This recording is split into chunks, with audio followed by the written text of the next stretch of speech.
بسم اللہ الرحمن الرحیم۔ السلام علیکم ناظرین، آج کی ویڈیو میں ہم آپ کو بتائیں گے خلیل خدا حضرت ابراہیم علیہ السلام کے ساتھ جڑے اس واقعہ کے بارے میں جس میں آپ نے فرمایا، اے پروردگار مجھے دکھا کہ تو مردوں کو کیسے زندہ کرتا ہے۔ اللہ تعالیٰ نے قرآن مجید میں کافی مقامات پر حضرت ابراہیم علیہ السلام کو اپنا خلیل کہہ کر پکارا ہے۔ خلیل اس دوست اور محب کو کہتے ہیں جو کسی طرح دوستی کی شرطوں میں خلل نہ آنے دے۔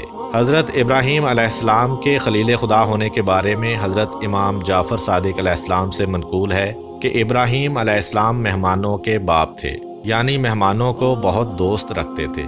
جب کوئی مہمان آپ کے پاس نہ ہوتا تھا تو آپ علیہ السلام مہمان کو تلاش کرتے تھے۔ ایک روز گھر کے دروازوں کو بند کر کے مہمانوں کی تلاش میں باہر تشریف لے گئے۔ جب واپس آئے تو ایک شخص کو مکان میں دیکھا۔ فرمایا، اے بندہ خدا، کس کی اجازت سے اس گھر میں داخل ہوا ہے؟ اس نے 3 مرتبہ کہا کہ اس مکان کے پروردگار کی اجازت سے۔ حضرت ابراہیم علیہ السلام سمجھ گئے کہ وہ جبرائیل علیہ السلام ہیں اور اپنے پروردگار کی حمد بجا لائے۔ جبرائیل علیہ السلام نے کہا کہ تمہارے پروردگار نے مجھ کو اپنے ایک بندے کے پاس بھیجا ہے جس کو اپنا خلیل بنایا ہے۔ حضرت ابراہیم علیہ السلام نے کہا کہ بتاؤ وہ کون ہے تاکہ میں زندگی بھر اس کی خدمت کروں۔ جبریل علیہ السلام نے کہا کہ آپ ہی وہ شخص ہیں۔ پوچھا، مجھ کو خلیل کیوں کر قرار دیا ہے؟ جبریل علیہ السلام نے کہا، اس لیے کہ تم نے کسی سے کسی چیز کا سوال نہیں کیا اور نہ کسی کے سوال کو رد کیا ہے۔ رسول خدا صلی اللہ علیہ وآلہ وسلم سے منقول ہے کہ خدا نے ابراہیم علیہ السلام کو اس سبب سے خلیل بنایا کہ لوگوں کو کھانا کھلاتے تھے اور رات میں اس وقت نماز پڑھتے تھے جبکہ سب لوگ سکون کی نیند سو رہے ہوتے تھے۔ ایک دفعہ حضرت ابراہیم علیہ السلام دریا کے کنارے سے گزر رہے تھے کہ آپ کی نظر ایک ایسے مردار پر پڑی جو دریا کے کنارے پڑا ہوا تھا۔ دریائی اور خشکی کے درندے اسے کھا رہے تھے، پھر یہ درندے بھی ایک دوسرے کو کھانے لگے۔ یہ دیکھ کر حضرت ابراہیم علیہ السلام کو تعجب ہوا۔ اس منظر نے حضرت ابراہیم علیہ السلام کو ایک ایسے مسئلہ کی فکر میں ڈال دیا جس کی کیفیت سب تفصیل سے جاننا چاہتے ہیں، اور وہ ہے موت کے بعد مردے کس طرح زندہ ہوں گے۔ حضرت ابراہیم علیہ السلام سوچنے لگے کہ اگر ایسا ہی انسانی جسم کے ساتھ ہو اور انسان کا بدن جانوروں کے بدن کا جزو بن جائے تو قیامت میں اٹھنے کا معاملہ کیسے عمل میں آئے گا، جبکہ قیامت کے روز انسان کو اسی بدن کے ساتھ اٹھنا ہے۔ حضرت ابراہیم علیہ السلام نے اللہ سے درخواست کی کہ اے میرے پروردگار مجھے دکھا کہ تو مردوں کو کیسے زندہ کرے گا۔ اللہ تعالیٰ نے فرمایا، کیا تم اس بات پر یقین نہیں رکھتے؟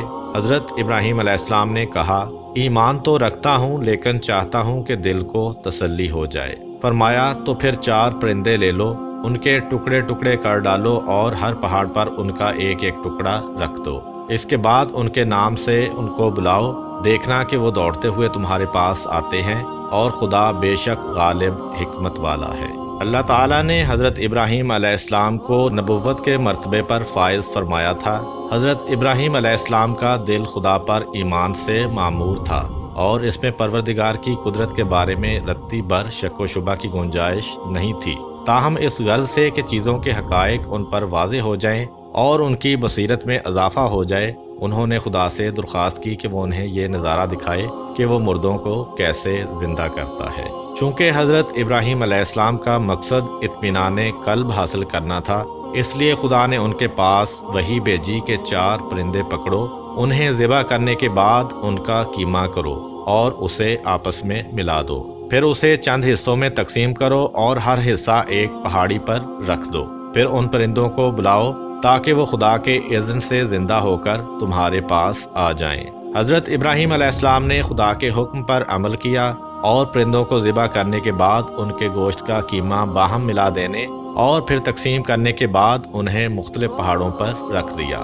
آپ علیہ السلام نے ان پرندوں کی چونچیں اپنی انگلیوں میں پکڑ لیں اور اپنے پاس دانہ اور پانی رکھ لیا، پھر ان پرندوں کا نام لے کر ان کو آواز دی کہ خدا کے اذن سے زندہ ہو جاؤ، تو ان حیوانوں کے بعض اجزاء بعض کی طرف اڑے اور ان کے بدن درست ہوئے اور ہر بدن اپنی گردن اور سر سے آ کر جڑ گئے۔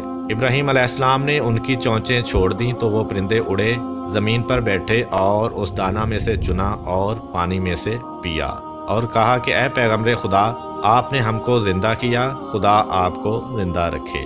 حضرت ابراہیم علیہ السلام نے فرمایا نہیں بلکہ خدا مردوں کو زندہ کرتا ہے اور وہی ہر چیز پر قادر ہے۔ یوں حضرت ابراہیم علیہ السلام نے مردوں کو زندہ کرنے کی شکل میں قدرت کا یہ عظیم مظاہرہ اپنی آنکھوں سے دیکھ لیا تو ان کے قلب کو جو پہلے ہی ایمان کی دولت سے مالا مال تھا مزید اطمینان حاصل ہوا۔ آخر میں آپ کو یہ بات بتاتے چلیں کہ یہ 4 پرندے جو حضرت ابراہیم علیہ السلام نے ذبح کیے تھے کون سے تھے۔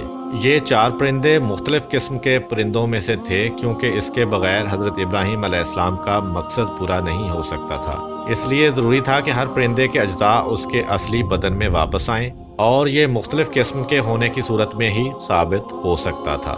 مشہور روایت کے مطابق وہ 4 پرندے مور، مرغ، کبوتر اور کوا تھے، اور جن پہاڑوں پر حضرت ابراہیم علیہ السلام نے ان پرندوں کے اجزاء رکھے تھے ان کی تعداد کا ذکر قرآن مجید میں نہیں ہے، لیکن روایات اہل بیت علیہم السلام میں یہ تعداد 10 بتائی گئی ہے، اور روایات کے مطابق یہ پہاڑ اردن یا شام کے پہاڑوں میں سے۔ امید کرتا ہوں کہ آپ کو آج کی ویڈیو پسند آئی ہوگی۔ ویڈیو کو لائک ضرور کریں تاکہ ہم آپ کے لیے مزید اچھی ویڈیوز لاتے رہیں، اور دوستوں کے ساتھ شیئر کرنا بھی مت بھولیں۔ حضرت ابراہیم علیہ السلام کی آگے کی زندگی کے حالات ہم آپ کو آنے والی ویڈیوز میں بیان کریں گے۔